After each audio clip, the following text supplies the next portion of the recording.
প্রতীক বরাদ্দ পেলেন জাতীয় নির্বাচনের প্রার্থীরা। কাল শুরু প্রচার। কালো টাকা, অবৈধ অস্ত্র, হুমকির অভিযোগ অনেক প্রার্থীর।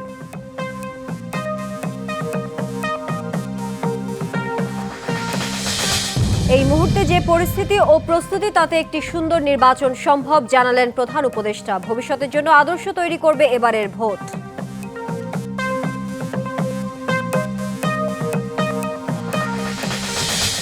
সিলেট পৌঁছেছেন বিএনপি চেয়ারম্যান তারেক রহমান। মাজার জিয়ারতের পর কাল নামবেন ভোটের প্রচারে।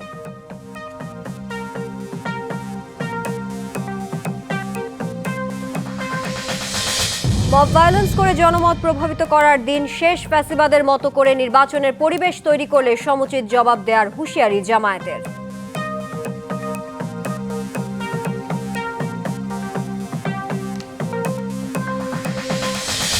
সরকারি কর্মচারীদের বেতন সর্বনিম্ন 20,000 টাকা ও সর্বোচ্চ 1,60,000 করার সুপারিশ। প্রধান উপদেষ্টার কাছে নবম জাতীয় বেতন কমিশনের প্রতিবেদন পেশ।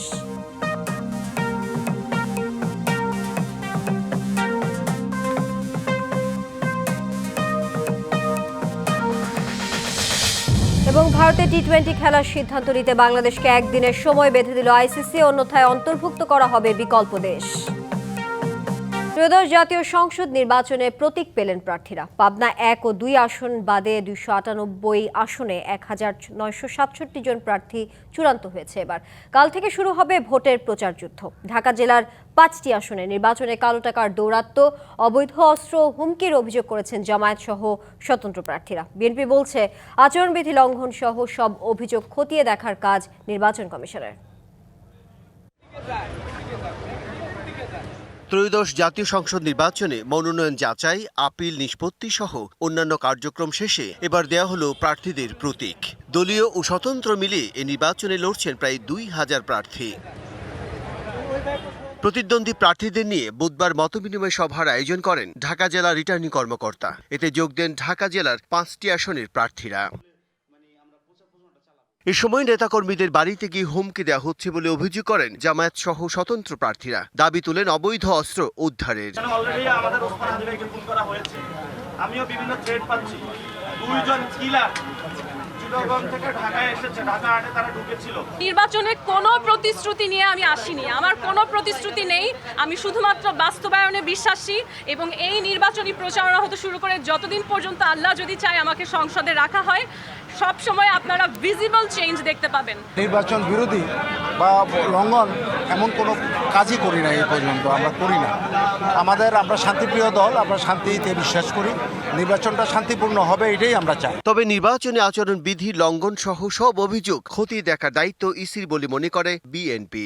প্রার্থী হয়তো হতাশার থেকে অনেক অভিযোগ করছে, অভিযোগগুলো আমলে নেওয়ার প্রয়োজন আছে এবং অভিযোগ সে করতেও পারে। কিন্তু সবচেয়ে বড় কথা হচ্ছে যে নির্বাচন কমিশন এবং অন্তর্বর্তীকালীন সরকারকে ফাংশন করতে দিতে হবে। আর প্রতিদ্বন্দ্বী প্রার্থীদের মধ্যে পারস্পরিক সহযোগিতার আহ্বান জানান রিটার্নিং কর্মকর্তা। বলেন, অনলাইনে গুজব প্রতিরোধে কাজ করছেন তারা। এখন পর্যন্ত আমরা প্রতিদ্বন্দ্বী প্রার্থীদের কাছ থেকে অত্যন্ত সহযোগিতামূলক আচরণ আমরা পেয়েছি। তারা আমাদের সহযোগিতা করার প্রতিশ্রুতি দিয়েছেন এবং আচরণবিধিটা যাতে তারা মেনে চলেন সেই বিষয়ে আমরা তাদের প্রতি আহ্বান রাখছি। পরে ঢাকা জেলার 5টি আসনে 32 প্রার্থীর মাঝে প্রতীক বরাদ্দ দেন জেলা রিটার্নিং কর্মকর্তা। এবার অর্ধশত দল ভোটে অংশ নিচ্ছে। নিবন্ধিত রাজনৈতিক দল জোটগতভাবে ভোট করলেও প্রার্থীকে নিজ দলের প্রতীকে ভোট করতে হচ্ছে। বৃহস্পতিবার শুরু হবে আনুষ্ঠানিক ভোটের প্রচার, যা চলবে 10ই ফেব্রুয়ারি পর্যন্ত। 12 ফেব্রুয়ারি সারা দেশে ত্রয়োদশ সংসদ নির্বাচনের সঙ্গে জুলাই সনদ বাস্তবায়ন প্রশ্নে গণভোট হবে। Bijan Kumar Das, DBC news, Dhaka. ত্রয়োদশ জাতীয় সংসদ নির্বাচনের প্রচারণা চালাতে সিলেটে পৌঁছেছেন বিএনপি চেয়ারম্যান তারেক রহমান। বাবা মায়ের মতো হযরত শাহজালাল ও শাহপরানের মাজার জিয়ারতের মধ্য দিয়ে সূচনা করবেন গণসংযোগ কার্যক্রম। রাত 7:56 তারেক রহমানকে বহনকারী বিমান বাংলাদেশ এয়ারলাইন্সের ফ্লাইটটি এমএজি ওসমানী বিমানবন্দরে অবতরণ করে। স্ত্রী ডাক্তার জোবায়দা রহমান সহ তার সফর সঙ্গী 14 জন। বিমানবন্দরে উষ্ণ অভ্যর্থনা শেষে হযরত শাহজালালের মাজার জিয়ারতের উদ্দেশ্যে যান তারেক রহমান। এরপর হযরত শাহপরানের মাজার জিয়ারত করবেন। সেখান থেকে দক্ষিণ সুরমায় শ্বশুরবাড়িতে যাবেন তারেক রহমান। হোটেলে রাত যাপন করে বৃহস্পতিবার সকালে সরকারি আলিয়া মাদ্রাসা মাঠে জনসভায় বক্তব্য দেবেন বিএনপি চেয়ারম্যান। এ নিয়ে নগর জুড়ে নেতাকর্মীদের মধ্যে বিরাজ করছে উৎসব মুখর পরিবেশ। বিএনপি চেয়ারম্যান তারেক রহমান শাহজালালের মাজারে পৌঁছেছেন, সেখানে আছেন সহকর্মী আনোয়ার হোসেন। আরও জানতে সরাসরি চলে যাচ্ছি তার কাছে। আনোয়ার, ইতোমধ্যে তো বিএনপি চেয়ারম্যান তারেক রহমান হযরত শাহজালালের মাজার জিয়ারত করতে পৌঁছেছেন। কি পরিস্থিতি দেখছেন এর মধ্যে? তানিয়া, প্রথমেই বলতে চাই যে বিএনপি চেয়ারম্যান তারেক রহমান মানে একেবারেই এই যে হজরত শাহজালাল রহমতুল্লাহের যে মাজারটি রয়েছে, আমরা যদি একটু মাজারের প্রাঙ্গণের কথাই বলি, সেই জায়গা থেকে যে মূল যে ফটকটি, যে গেটটি রয়েছে, অনেকটাই কিন্তু আমরা এখানে যেখানে অবস্থান করছি আপনি নিশ্চয়ই একটু দেখতে পাচ্ছেন, এখানে আইনশৃঙ্খলা রক্ষাকারীর বাহিনী থেকে শুরু করে অর্থাৎ বিভিন্ন শ্রেণী পেশার মানুষ, সেই সঙ্গে দলীয় যে বিভিন্ন স্তরের নেতাকর্মী, তারা কিন্তু এরই মধ্যে এই মাজারের মধ্যেই কিন্তু অবস্থান করছেন। নিশ্চয়ই একটু দেখানোর চেষ্টা করি আপনাকে। আর যে মূল ফটকটি আছে হযরত শাহজালাল রহমতুল্লাহের যে মাজারটি, সেই মাজারে আমরা একটু এখান থেকেই মোটামুটি আমরা দেখতে পাচ্ছি, অর্থাৎ বিএনপি চেয়ারম্যান যে তারেক রহমান, তিনি যে এবিজে উসমানী আন্তর্জাতিক বিমানবন্দরে যে তিনি নেমেছিলেন, নেমে আসার পর কিন্তু অনেকটা কাছাকাছি আসলে মাজারের, এমনটা কিন্তু আসলে আমরা দেখতে পাচ্ছি। তিনি একটি বাসে করে তিনি আসছেন। আর যেটি হয়েছে যে আসলে খুবই ধীর গতিতে তাকে আসতে হচ্ছে, তার মূল কারণটি হচ্ছে যে বিভিন্ন স্তরের যে নেতাকর্মী, সেই সঙ্গে যে সাধারণ মানুষ যারা আছেন, আসলে তাকে এক নজরে একটু দেখাও, তাকে এক ধরনের অভিবাদন জানাতেই কিন্তু মূলত আমরা দেখেছি যে রাস্তার দুধারেই কিন্তু বেশ বিপুল সংখ্যক কিন্তু মানুষ আমরা দেখেছি। তো সেই জায়গা থেকে এখন পর্যন্ত একেবারেই অনেকটা কাছাকাছি, হয়তো অল্প কিছুক্ষণের মধ্যেই শাহজালাল রহমতুল্লাহের যে মাজারটি আছে, মাজারের যে মূল ফটক, অর্থাৎ সেই ফটকটি অতিক্রম করবে। অতিক্রম করলেই তারপর তিনি মূল ফটকের সামনে এসে তিনি নামবেন। মূলত সেখান থেকে হেঁটে এসে এই যে মাজারটি রয়েছে, অর্থাৎ মূল যে মাজার, সেখানে এসে তিনি জিয়ারত করবেন। এবং যে তথ্যটি হচ্ছে, এখানে এই শাহজালাল রহমতুল্লাহের মাজারটি জিয়ারতের পর তিনি হযরত শাহফরান রহমতুল্লাহের যে মাজারটি রয়েছে, মোটামুটি অনেকটা কাছাকাছি সিলেট সদর থেকে, সেখানে কিন্তু তিনি জিয়ারত করবেন। অর্থাৎ এটি হচ্ছে তার দলীয়ভাবে পূর্ব যে কর্মসূচি রয়েছে বিএনপি চেয়ারম্যান তারেক রহমানের, তারই অংশ হিসেবে। নিশ্চয়ই আপনি জানেন এবং খবরে যেটি আপনি বলছিলেন, তো সেই জায়গা থেকে যদি বলি যে আগামীকাল থেকেই মূলত আসন্ন যে জাতীয় নির্বাচন, সেই নির্বাচনের যে আনুষ্ঠানিক যে জনসংযোগ যে প্রচারণা, সেই প্রচারণায় কিন্তু কাল থেকেই তিনি মানে এক কথায় পুরোদমেই কিন্তু আসলে নেমে যাচ্ছে সব রাজনৈতিক দলের মতো বিএনপিও। সেই জায়গা থেকে পূর্ব ঘোষিত যে কর্মসূচি রয়েছে, সেটি যদি একটু আপনাকে জানাই, সেটি হচ্ছে যে এখানেই, অর্থাৎ এই যে শাহজালাল রহমতুল্লাহের যে মাজারটি রয়েছে, খুব কাছেই যে আলিয়া মাদ্রাসা মাঠ, সেখানেই মূলত 11টায়, বেলা 11টায় একটি জনসমাবেশ রয়েছে। সেই জনসমাবেশে তারেক রহমান যোগদান করবেন। সেখানে হচ্ছে মূল যে তার আসলে শুরুটি, যে এই যে নির্বাচনের যে প্রচারণার প্রথম যে জনসভা, সেটি কিন্তু এই সিলেটি আলিয়া মাদ্রাসা মাঠেই হবে এমনটা। এবং এই সমাবেশটি হওয়ার পরেই কিন্তু আসলে মূলত ধারাবাহিকভাবে কিন্তু তার অনেকগুলো কর্মসূচি রয়েছে। যদি আমরা দেখি, বেশ কয়েকটি কর্মসূচি রয়েছে, একটু জানাতে চাই আপনার মাধ্যমে দর্শকদেরকে। সেটি হচ্ছে যে যখন সিলেটের এই সমাবেশটি শেষ করে আগামীকাল, তারপরে তিনি মৌলভীবাজারে দুপুরের নাগাদ, যদিও সময় যেটি নির্ধারণ করা হয়েছে 1টা থেকে 1:30টার মধ্যে, সেখানে তিনি এক জনসমাবেশে অংশগ্রহণ করবেন। সেই সঙ্গে সেটি শেষ করে হবিগঞ্জে গিয়ে তিনি একটি পথসভায় যোগদান করবেন। অর্থাৎ নির্বাচনী যে প্রচারণার যে কার্যক্রম, সেটি তার চলমান থাকবে। একই সঙ্গে আমাদের কাছে তথ্য হচ্ছে যে কিশোরগঞ্জে, অর্থাৎ ভৈরবে যে স্টেডিয়াম, সেখানে একটি জনসমাবেশে তিনি যোগদান করবেন। একই সঙ্গে এভাবেই নারায়ণগঞ্জ এবং আমরা রূপগঞ্জ এলাকায়, সেখানেও তার একটি জনসংযোগের কথা রয়েছে। অর্থাৎ মোটামুটিভাবে যে তথ্যটি হচ্ছে যে বিএনপি চেয়ারম্যান তারেক রহমান আগামীকাল এই যে নির্বাচনী প্রচারণার যে প্রথম দিন শুরু হবে, তো সেখানে তিনি একাধারে যদি বলা যায় যে তিনি 7টি জনসমাবেশে তিনি যোগদান করবেন। অর্থাৎ নির্বাচনী প্রচারণার যে প্রথম দিন, সেটি তিনি অংশগ্রহণ করবেন। আরেকটি তথ্য একটু দিতে চাই আপনাকে, যে আজকে এখানে হযরত শাহজালাল রহমতুল্লাহ এবং শাহফরান রহমতুল্লাহের মাজার জিয়ারতের পর তারেক রহমান যে আরেকটি আনুষ্ঠানিকতা আছে, সেটি আমরা যদি বলি, নিশ্চয়ই আপনি জানেন, সেটি হচ্ছে যে তিনি এখান থেকে তার যে শ্বশুর বাড়ি রয়েছে, অর্থাৎ এই যে সিলেটের অদূরেই, সেটি হচ্ছে দক্ষিণ সুরমা এলাকা, দক্ষিণ সুরমা উপজেলা, সেখানে তিনি যাবেন। অর্থাৎ এই যে দুটি মাজার জিয়ারতের পরে তিনি শ্বশুর বাড়িতে যাবেন। এবং একটু তথ্য দিতে চাই যে তারেক রহমান দীর্ঘ প্রায় 20 বছর পরে সিলেটে আসলে তিনি এসেছেন এবং সেই জায়গা থেকে আমরা দেখেছি যে এখানে মানুষের যে উৎসাহ উদ্দীপনা রয়েছে এবং শ্বশুরবাড়িতে তার সেখানে অর্থাৎ রাতে যে নৈশভোজ তিনি সেখানে অংশগ্রহণ করার কথা রয়েছে এবং আমাদের কাছে তথ্য হচ্ছে যে দক্ষিণ সুরমাতে যেখানে যে গ্রামটিতে সেখানেই মূলত বেশ একটি আয়োজন সেখানে করা হয়েছে এমন একটি তথ্য আছে সেখানে অর্থাৎ এখানে একটি আঞ্চলিক ভাষায় বা আঞ্চলিক প্রচলিত একটি বিষয় আছে অর্থাৎ তাদের যে দামান্ত বলা হয় সিলেটি দামান্ত তিনি আসছেন তারেক রহমান তো সেই জায়গা থেকে একটি উৎসাহ উদ্দীপনা রয়েছে এবং স্থানীয় পর্যায়ে আমরা দেখেছি আমাদের কাছে তথ্য হচ্ছে একটি বড় আয়োজন সেখানে করা হয়েছে অর্থাৎ একটি বিশাল সংখ্যক সেখানে একটা লোকজনের একটি দাওয়াত সেখানে আসলে রয়েছে আমরা এমন একটি তথ্য সব মিলিয়ে আছে তো যেটি বলতে চাই তানিয়া সেটি হচ্ছে যে শাহজালাল রহমতুল্লাহের মাজারে এখানে আইনশৃঙ্খলা রক্ষাকারী বাহিনী থেকে শুরু করে যে একটি নিশ্চিত নিরাপত্তা ব্যবস্থা সেটি যেমন অব্যাহত আছে একই সঙ্গে আমরা দেখেছি যে এই মাজার যে প্রাঙ্গণটি রয়েছে অর্থাৎ এই যে সামনের মূল বাজারের সামনের যে জায়গাটি রয়েছে একটি খোলা জায়গা সেখানে কিন্তু একেবারেই বিভিন্ন শ্রেণী পেশার মানুষ সর্বস্ত এখানে জনসাধারণ যারা আছেন তারাও কিন্তু এখানে আসলে ভিড় জমিয়েছেন আমরা দেখেছি আইনশৃঙ্খলা রক্ষাকারী বাহিনী তাদেরকে একরকম একটি সারিবদ্ধ অবস্থায় রাখার একটি ব্যবস্থা বা প্রস্তুতি আমরা দেখেছি বা তাদের মধ্যে একটি তোড়জোড় অবস্থা কিন্তু রয়েছে নিশ্চয়ই একটু দেখাতে চাই খুবই কাছাকাছি শাহজালাল রহমতুল্লাহের মাজারের যে মূল ফটকটি রয়েছে সেই মূল ফটকের খুব কাছাকাছি রয়েছে হচ্ছে তারেক রহমানকে বহনকারী যে বাসটি রয়েছে অর্থাৎ লাল সবুজের বাস সবার আগে বাংলাদেশ খচিত যে লেখাটি রয়েছে সেই বাসে কিন্তু তিনি একেবারে খুব কাছাকাছি এসেছেন হয়তো অল্প কিছুক্ষণের মধ্যেই তিনি নামবেন এমনটা কিন্তু আমরা আসলে বলতেই পারি আমরা এখান থেকে দেখতে পাচ্ছি মাজারের যে জায়গাটিতে আমরা অবস্থান করছি সেখান থেকে অনেকটাই দেখা যাচ্ছে যে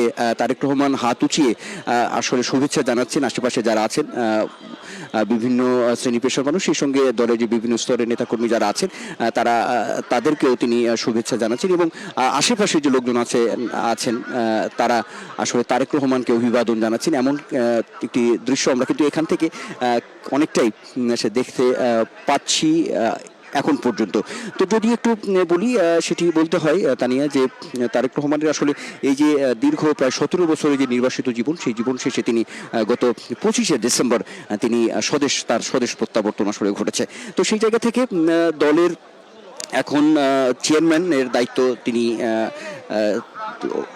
নিয়েছেন এবং দায়িত্ব তাকে আসলে দেওয়া হয়েছে সেই জায়গা থেকে যদি বলি কারণ নিশ্চয়ই বিএনপির সাবেক চেয়ারপারসন সাবেক প্রধানমন্ত্রী বেগম খালেদা জিয়া 30 ডিসেম্বর তিনি আসলে মৃত্যুবরণ করেছেন তো তার পরিপ্রেক্ষিতেই যেটি হয়েছে এখন বিএনপির মূল যে আসলে দায়িত্ব আসলে যদি বলা যায় বিএনপি চেয়ারম্যান তারেক রহমান তো সেই দলের পক্ষ থেকে আসলে তাকে এই পদেই তাকে অধিষ্ঠিত করা হয়েছে তো সেই জায়গা থেকে আসলে বড় দায়িত্ব তিনি বারবারই বিভিন্ন অনুষ্ঠানে যে প্রসঙ্গটি নিয়ে এসেছেন তিনি বারবারই আসলে বলার চেষ্টা করছেন যে এখন তার দলের বড় দায়িত্বের জায়গা থেকে তিনি আসলে সারা দেশেই তার এই যে নির্বাচনী যে কার্যক্রম নির্বাচনী যে জনসভাগুলো রয়েছে সেই সামনে সেই বিষয়গুলোই তিনি আসলে বারবার সামনে নিয়ে এসেছেন এবং যে বিষয়টি বলার চেষ্টা করছেন যে একটি নতুন বাংলাদেশের যে স্বপ্ন নতুন বাংলাদেশের যে বন্দোবস্ত সামনে রয়েছে সেই জায়গাটি কিন্তু আসলে বারবার সামনে নিয়ে এসেছেন আনোয়ার আপনাকে ধন্যবাদ যুক্ত থাকার জন্য পরবর্তীতে আবার আপনার সঙ্গে আমরা যুক্ত হব পরবর্তী আপডেটের জন্য সারা দেশে ত্রয়োদশ জাতীয় সংসদ নির্বাচনের চূড়ান্ত প্রার্থীদের মাঝে প্রতীক বরাদ্দ করেছেন জেলা রিটার্নিং কর্মকর্তারা কাল থেকে শুরু হচ্ছে আনুষ্ঠানিক প্রচারণা প্রতীক বরাদ্দের পাশাপাশি আচরণবিধি নিয়েও প্রার্থীদের ধারণা দেওয়া হচ্ছে রংপুরে জেলা প্রশাসকের সম্মেলন কক্ষে 6টি সংসদীয় আসনের 45 প্রার্থীর মাঝে প্রতীক বরাদ্দ দিয়েছেন জেলা রিটার্নিং কর্মকর্তা এদের মধ্যে 2 জন স্বতন্ত্র নির্বাচন করবেন বরিশালে জেলা প্রশাসকের সম্মেলন কক্ষে সংসদীয় 6টি আসনে 36 প্রার্থীর মাঝে প্রতীক বরাদ্দ দিয়েছেন জেলা রিটার্নিং কর্মকর্তা দলীয় প্রতীকের বাইরে একজন স্বতন্ত্র নির্বাচন করবেন সিলেটে ধারাবাহিকভাবে 6টি আসনে প্রতীক বরাদ্দ হয় রাজশাহীতে মোট 29 প্রার্থীকে প্রতীক বরাদ্দ দেওয়া হয়েছে 3 জন স্বতন্ত্র হিসেবে নির্বাচনে অংশ নেবেন ময়মনসিংহে মোট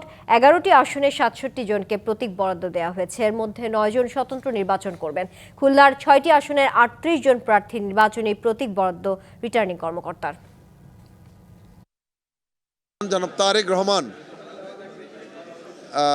বগুড়া সদর থেকে নির্বাচন করছেন আপনারা জানেন তার নির্বাচনী এজেন্ট হিসাবে আজকে আমরা জেলা প্রশাসকের কাছ থেকে প্রতীক আমরা গ্রহণ করেছি আল্লাহ পাকের কাছে লাখ লাখ শুকরিয়া আদায় করছি কেউ কেউ শত শত লোকের মধ্যে বাতি জ্বালিয়ে মিটিং করছে বিরিয়ানি খাওয়াচ্ছে তাদের প্রতীকের প্রচারণা করছে সে ব্যাপারে কোনো মনিটরিং নাই, শোকজ নাই, তত্ত্বাবধান নাই। ইট মিনস যে লেভেল প্লেইং ফিল্ড প্রতিপালিত হচ্ছে না। আমরা এই কাউনিয়া পীরগাছার প্রত্যন্ত অঞ্চলগুলোতে গিয়েছি, মানুষের সঙ্গে আমরা কথা বলেছি এবং সব ধরনের মানুষের থেকে আমরা অভাবনীয় সাড়া পেয়েছি। এবং মানুষের যে জনসমর্থন, মানুষের যে আবেগ এবং মানুষেরা যেভাবে শাপলাকলি মার্কায় ভোট দেওয়ার জন্য প্রস্তুতি গ্রহণ করে রেখেছেন, আমরা আশাবাদী ইনশাআল্লাহ কাউনিয়া পীরগাছায় রংপুর 4 আসনে আল্লাহ রাব্বুল আলামিন আমাদেরকে 12 তারিখে বিজয়ী করে নিয়ে আসবেন। ফেব্রুয়ারি নির্বাচন ভবিষ্যতের জন্য আদর্শ তৈরি করবে বলে মন্তব্য করেছেন প্রধান উপদেষ্টা ডক্টর মোহাম্মদ ইউনূস। সংসদ নির্বাচন ও জুলাই জাতীয় সনদ বাস্তবায়নে গণভোটকে সামনে রেখে সার্বিক আইন শৃঙ্খলা পরিস্থিতি নিয়ে প্রধান উপদেষ্টার কার্যালয়ে এক বৈঠকে তিনি এই কথা বলেন এই মুহূর্তে যে পরিস্থিতি বিরাজ করছে এবং যে প্রস্তুতি রয়েছে তাতে একটি সুন্দর নির্বাচন সম্ভব। নির্বাচনের সময় জনমনের স্বস্তি নিশ্চিতে বাহিনীগুলো পারস্পরিক আলোচনার ভিত্তিতে নানা ধরনের পদক্ষেপ নিচ্ছে বলেও জানান তিনি। ইসির নির্দেশেই এখন সবচেয়ে বড় নির্দেশ উল্লেখ করে ইসির নির্দেশনা মেনে সবাইকে একযোগে কাজ করার আহ্বান জানান তিনি। এবার নির্বাচনে বডি ক্যামেরা, সিসি ক্যামেরা ব্যবহার করা হবে এবং কেন্দ্রীয় কন্ট্রোল রুম থেকে সবকিছু মনিটরিং করা হবে বলেও জানান প্রধান উপদেষ্টা। সন্ধ্যায় রাজধানীর ফরেন সার্ভিস একাডেমিতে এক সংবাদ সম্মেলনে প্রধান উপদেষ্টার প্রেস সচিব বৈঠকের বিস্তারিত তুলে ধরেন। জানান গণভোট ও পোস্টাল ভোট থাকায় এবারে নির্বাচনে ফল ঘোষণায় কিছুটা সময় লাগতে পারে। এটা যাতে আমরা গর্বের সাথে বলতে পারি যে খুব ভালো একটা ইলেকশন হয়েছে, আর এটার উনি এই যা কর্মযোগ্য হচ্ছে সবকিছুর ক্ষেত্রে আরো ভালোভাবে এটাকে আরো কত বেটার করা যায় সে বিষয়ে উনি জোর দিয়েছেন। উনি বলেছেন যে ইলেকশন কমিশনকে এই ইলেকশনের বিষয়ে যত ধরনের সহযোগিতা লাগে গভর্নমেন্ট থেকে পুরোপুরি সহযোগিতা দেওয়া হবে। বিএনপি চেয়ারম্যান তারেক রহমান শাহজালালের মাজারে পৌঁছেছেন, সেখানে আছেন সহকর্মী আনোয়ার হোসেন। আমরা সরাসরি চলে যাচ্ছি সেখানে।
দর্শক যেমনটা দেখছেন, নির্বাচনী প্রচারণা শুরু করতে সিলেটে পৌঁছেছেন বিএনপি চেয়ারম্যান তারেক রহমান। এখন তিনি আছেন হযরত শাহজালালের মাজার জিয়ারত করতে, তিনি সেখানে পৌঁছেছেন। আমরা দেখতে পাচ্ছি অসংখ্য মানুষ, নেতাকর্মীরা সবাই আসলে সেখানে জড়ো হয়েছেন।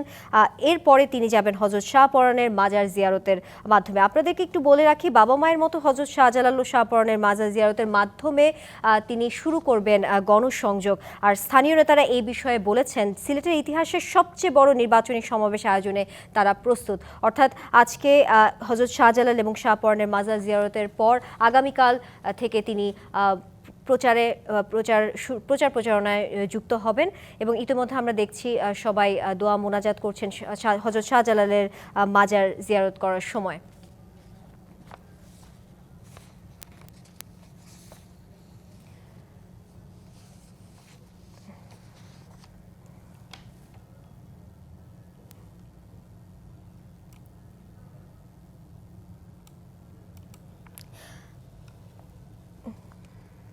রাত 7:56 তারেক রহমানের বহনকারী যে বিমান বাংলাদেশ এয়ারলাইন্সের ফ্লাইটটি, সেটি এমএজি ওসমানী বিমানবন্দরে অবতরণ করে।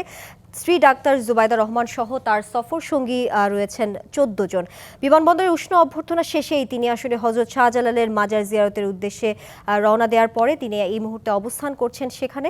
এরপর তিনি হযরত শাহপরানের মাজার জিয়ারত করবেন। সেখান থেকে তিনি দক্ষিণ সুরমায় শ্বশুর বাড়িতে যাবেন এমনটাই জানা গেছে।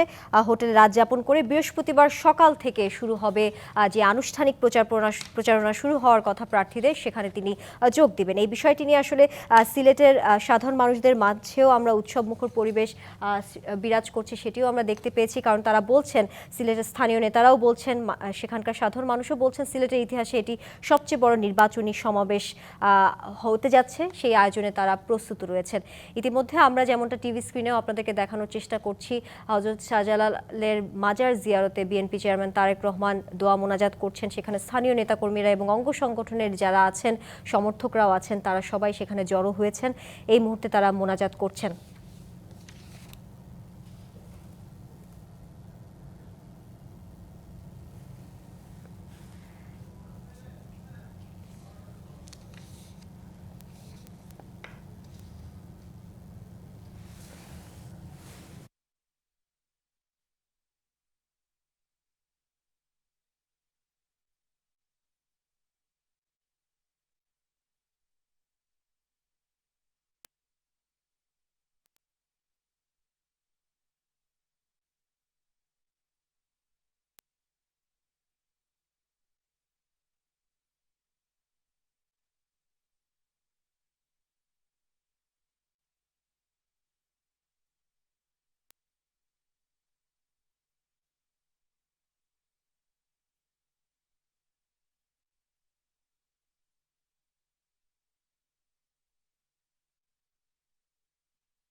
যদি জানাতে চাই সেটি হচ্ছে যে বিএনপি চেয়ারম্যান তারেক রহমান কিন্তু এই অল্প কিছুক্ষণ আগেই হযরত শাহজালাল রহমতুল্লাহের মাজারে তিনি এসে প্রবেশ করেছেন। নিশ্চয়ই সেটি আপনি দেখাচ্ছিলেন দর্শকদেরকে। আমরা আছি এখানে যে জিয়ারত, যে মোনাজাত, সেটি আমরা দেখছি যে যতটুকু দেখানোর চেষ্টা করছি আপনাদেরকে সেই জায়গা থেকে, যে দোয়া মোনাজাতটি অর্থাৎ মাজার যে জিয়ারতের যে কার্যক্রম সেটি অনেকটাই শেষ হয়েছে। তিনি অল্প কিছুক্ষণের মধ্যেই হয়তো এখান থেকে বের হবেন এমন একটি তথ্য আছে আমাদের কাছে। যেটি বলতে চাই যে এখানে আসলে বিভিন্ন শ্রেণী পেশার মানুষ যেমন আসলে এখানে এসেছেন, একেবারেই খুব ভিড়, সেই সঙ্গে বিভিন্ন স্তরের নেতাকর্মীরাও আমরা দেখেছি। নিশ্চয়ই একটু দেখতে পাচ্ছেন যে শাহজালালের যে মাজারটি রয়েছে, অর্থাৎ এই মূল যে মাজার, সেই মাজারে সেখানে অবস্থান করছেন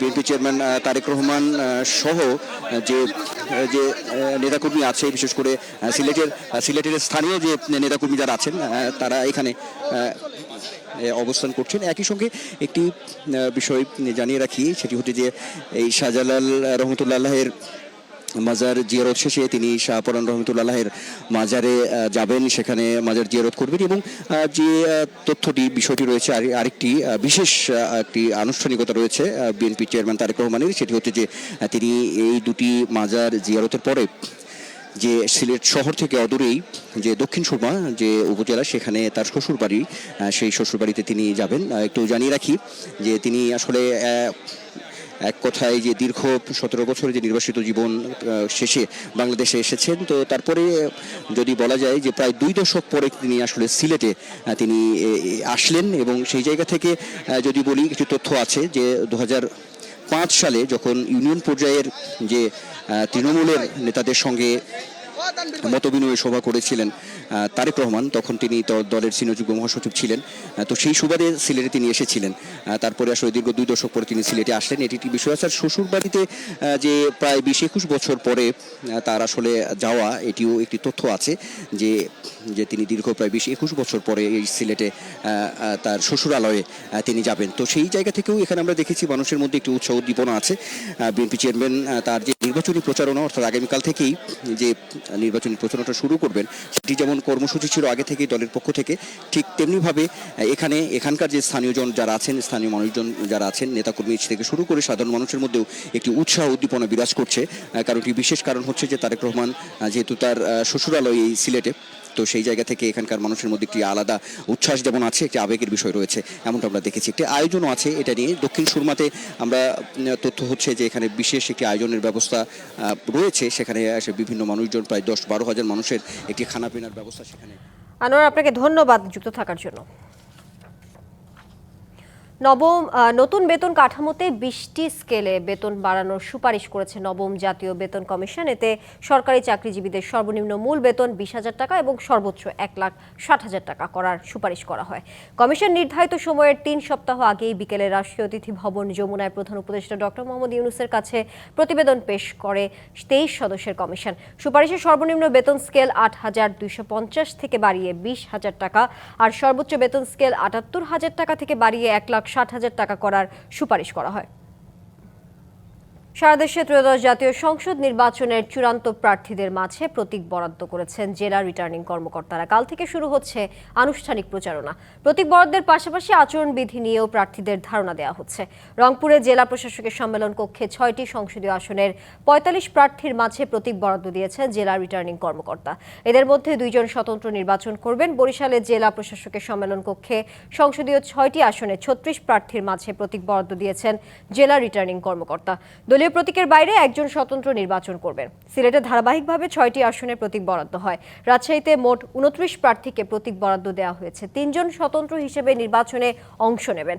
ময়মনসিংহে মোট 11টি আসনে 67 জনকে প্রতীক বরাদ্দ দেওয়া হয়েছে। এর মধ্যে 9 জন স্বতন্ত্র নির্বাচন করবেন। খুলনার 6টি আসনের 38 জন প্রার্থী নির্বাচনী প্রতীক বরাদ্দ রিটার্নিং কর্মকর্তার।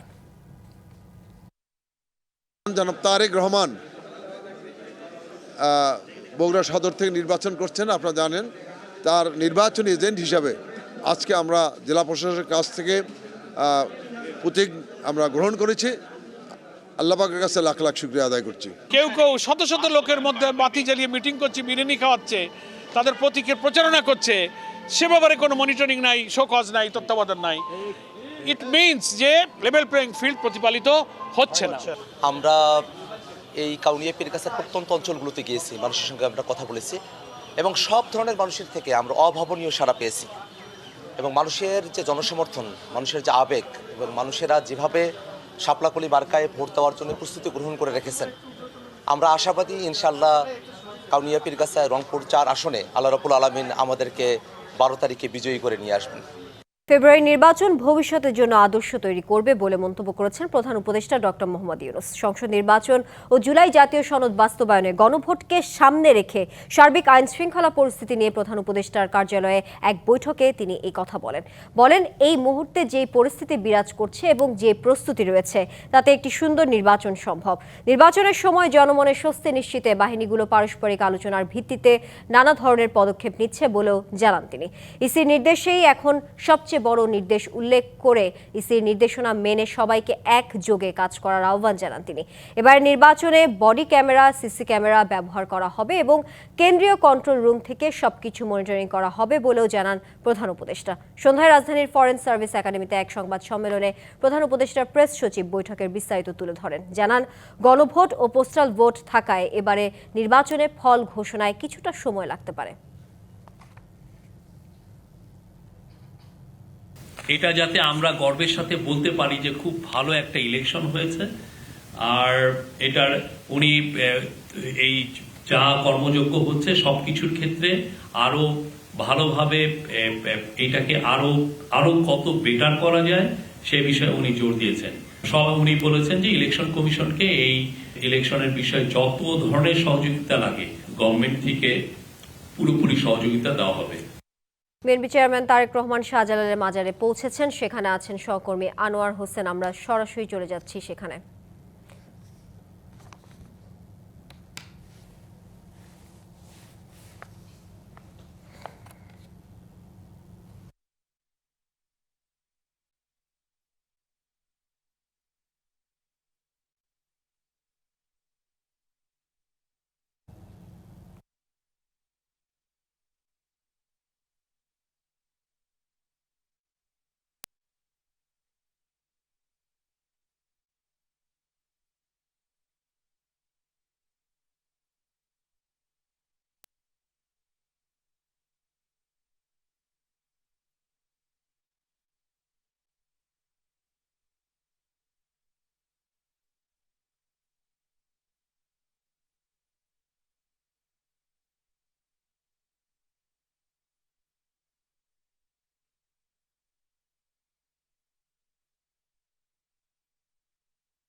দর্শক যেমনটা দেখছেন, নির্বাচনী প্রচারণা শুরু করতে সিলেটে পৌঁছেছেন বিএনপি চেয়ারম্যান তারেক রহমান।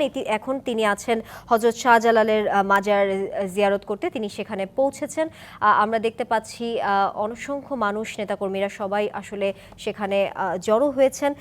এরপরে তিনি যাবেন হযরত শাহপরানের মাজার জিয়ারতের মাধ্যমে। আপনাদেরকে একটু বলে রাখি, বাবা মায়ের মতো হযরত শাহজালাল ও শাহপরানের মাজার জিয়ারতের মাধ্যমে তিনি শুরু করবেন গণসংযোগ। আর স্থানীয় নেতারা এই বিষয়ে বলেছেন সিলেটের ইতিহাসের সবচেয়ে বড় নির্বাচনী সমাবেশ আয়োজনে তারা প্রস্তুত। অর্থাৎ আজকে হযরত শাহজালাল এবং শাহপরানের মাজার জিয়ারতের পর আগামীকাল থেকে তিনি প্রচারণায় যুক্ত হবেন। এবং ইতিমধ্যে আমরা দেখছি সবাই দোয়া মোনাজাত করছেন হযরত শাহজালালের মাজার জিয়ারত করার সময়।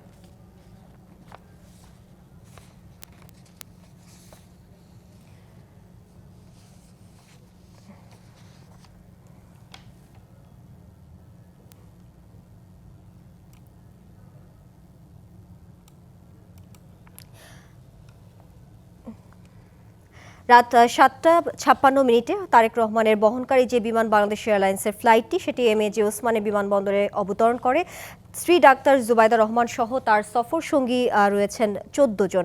বিমানবন্দরের উষ্ণ অভ্যর্থনা শেষেই তিনি আসলে হযরত শাহজালালের মাজার জিয়ারতের উদ্দেশ্যে রওনা দেওয়ার পরে তিনি এই মুহূর্তে অবস্থান করছেন সেখানে। এরপর তিনি হযরত শাহপরানের মাজার জিয়ারত করবেন। সেখান থেকে তিনি দক্ষিণ সুরমায় শ্বশুর বাড়িতে যাবেন, এমনটাই জানা গেছে। হোটেলে রাত যাপন করে বৃহস্পতিবার সকাল থেকে শুরু হবে যে আনুষ্ঠানিক প্রচারণা শুরু হওয়ার কথা প্রার্থীদের, সেখানে তিনি যোগ দিবেন। এই বিষয়টি নিয়ে আসলে সিলেটের সাধারণ মানুষদের মাঝেও আমরা উৎসবমুখর পরিবেশ বিরাজ করছে, সেটিও আমরা দেখতে পেয়েছি। কারণ তারা বলছেন, সিলেটের স্থানীয় নেতারাও বলছেন, সেখানকার সাধারণ মানুষও বলছেন সিলেটের ইতিহাসে এটি সবচেয়ে বড় নির্বাচনী সমাবেশ হতে যাচ্ছে, সেই আয়োজনে তারা প্রস্তুত রয়েছেন। ইতিমধ্যে আমরা যেমনটা টিভি স্ক্রিনেও আপনাদেরকে দেখানোর চেষ্টা করছি, হযরত শাহজালালের মাজার জিয়ারতে বিএনপি চেয়ারম্যান তারেক রহমান দোয়া মোনাজাত করছেন। সেখানে স্থানীয় নেতাকর্মীরা এবং অঙ্গ সংগঠনের যারা আছেন, সমর্থকরাও আছেন, তারা সবাই সেখানে জড়ো হয়েছেন। এই মুহূর্তে তারা মোনাজাত করছেন।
যদি জানাতে চাই সেটি হচ্ছে যে বিএনপি চেয়ারম্যান তারেক রহমান কিন্তু এই অল্প কিছুক্ষণ আগেই হযরত শাহজালাল রহমতুল্লাহের মাজারে তিনি এসে প্রবেশ করেছেন। নিশ্চয়ই সেটি আপনি দেখাচ্ছিলেন দর্শকদেরকে। আমরা আছি এখানে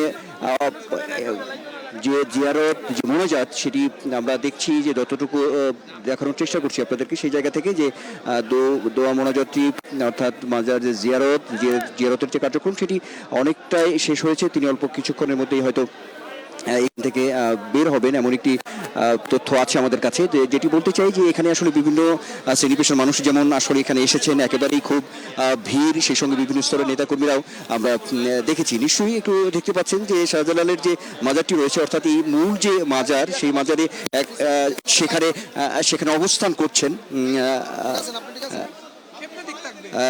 বিএনপি চেয়ারম্যান তারেক রহমান সহ যে নেতাকর্মী আছে, বিশেষ করে সিলেটের স্থানীয় যে নেতাকর্মী যারা আছেন, তারা এখানে অবস্থান করছেন। একই সঙ্গে একটি বিষয় জানিয়ে রাখি, সেটি হচ্ছে যে এই শাহজালাল রহমতুল্লাহের মাজার জিয়ারত শেষে তিনি শাহপরান রহমতুল্লাহের মাজারে যাবেন, সেখানে মাজার জিয়ারত করবেন। এবং যে বিষয়টি রয়েছে, আরেকটি বিশেষ একটি আনুষ্ঠানিকতা রয়েছে বিএনপি চেয়ারম্যান তারেক রহমানের, সেটি হচ্ছে যে তিনি এই দুটি মাজার জিয়ারতের পরে যে সিলেট শহর থেকে অদূরেই যে দক্ষিণ সুরমা যে উপজেলা, সেখানে তার শ্বশুরবাড়ি, সেই শ্বশুরবাড়িতে তিনি যাবেন। একটু জানিয়ে রাখি যে তিনি আসলে এক কথায় যে দীর্ঘ 17 বছরের যে নির্বাসিত জীবন শেষে বাংলাদেশে এসেছেন, তো তারপরে যদি বলা যায় যে প্রায় 2 দশক পরে তিনি আসলে সিলেটে তিনি আসলেন। এবং সেই জায়গা থেকে যদি বলি, কিছু তথ্য আছে যে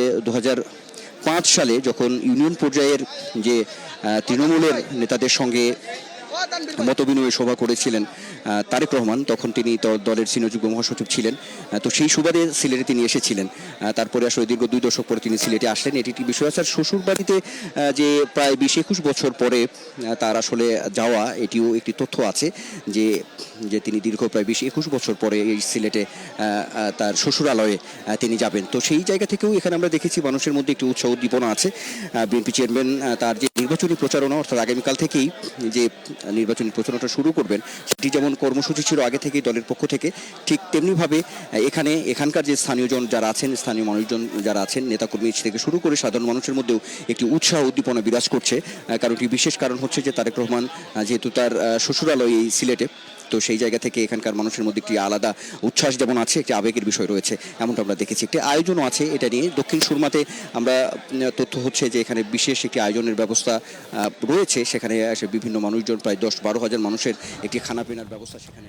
আনোয়ার, আপনাকে ধন্যবাদ যুক্ত থাকার জন্য। নতুন বেতন কাঠামোতে 20টি স্কেলে বেতন বাড়ানোর সুপারিশ করেছে নবম জাতীয় বেতন কমিশন। এতে সরকারি চাকরিজীবীদের সর্বনিম্ন মূল বেতন 20,000 টাকা এবং সর্বোচ্চ 1,60,000 টাকা করার সুপারিশ করা হয়। কমিশন নির্ধারিত সময়ের 3 সপ্তাহ আগেই বিকেলে রাষ্ট্রীয় অতিথি ভবন যমুনায় প্রধান উপদেষ্টা ডক্টর মোহাম্মদ ইউনূসের কাছে প্রতিবেদন পেশ করে 23 সদস্যের কমিশন। সুপারিশে সর্বনিম্ন বেতন স্কেল 8,250 থেকে বাড়িয়ে 20,000 টাকা আর সর্বোচ্চ বেতন স্কেল 78,000 টাকা থেকে বাড়িয়ে 1,60,000 টাকা করার সুপারিশ করা হয়।